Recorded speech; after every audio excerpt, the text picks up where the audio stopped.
Welcome to another article read-through on the Church Reset podcast. Be sure you're subscribed at jackwilkie.co for all my latest posts. That's jackwilkie, WILKIE.co. There you can become a free subscriber, or you can support my work if you'd like, and you can pick up my new book, You Are Saved, The Christian's Assurance, as a free download.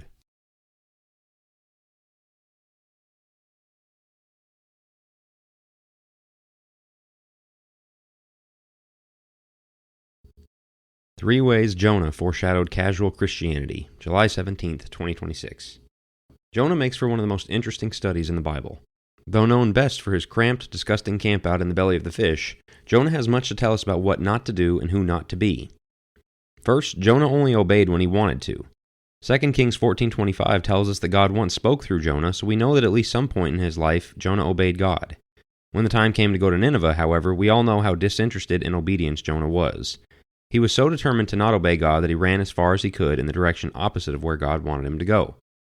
Second, Jonah's greatest priority was his own comfort. The classic running from God, running to God, running with God explanation makes for a tidy outline of Jonah, but it's just totally false.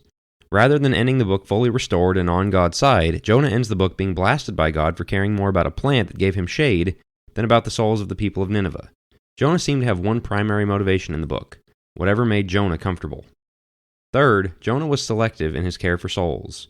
Jonah had no interest in seeing the souls of Nineveh restored. In 4:2, he expressed his frustration that God would show mercy, grace, and compassion to Nineveh. In fact, he admitted that the very reason he ran in the first place was to keep the Ninevites from getting a chance to repent. Jonah would prophesy in Israel, but Nineveh crossed a line for him. In his eyes, their souls weren't worthy. Jonah obeyed on his own terms.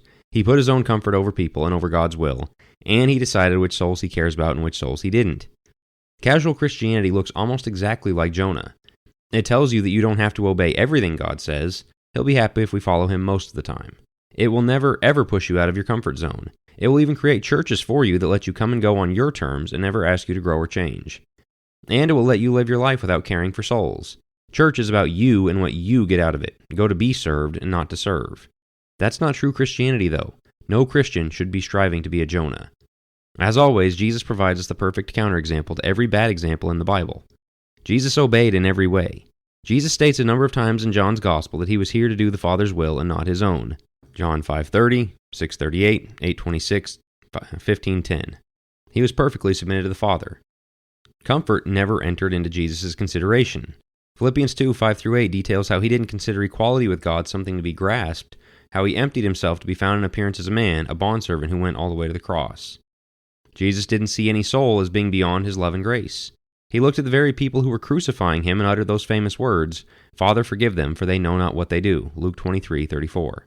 When you put the two side by side, the contrast is clear. This is why it's so important to keep our eyes on Jesus. When we don't, our standards slip drastically, as today's cultural Christianity shows.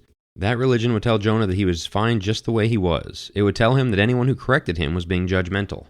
That's why our Christian life must be spent in pursuit of Jesus. A lost, dying, Nineveh-esque world needs more Jesus, not more Jonah. If you caught this article on YouTube, please leave a like. If you caught it on your podcast app, please take a second to leave a rating and a review. Thanks.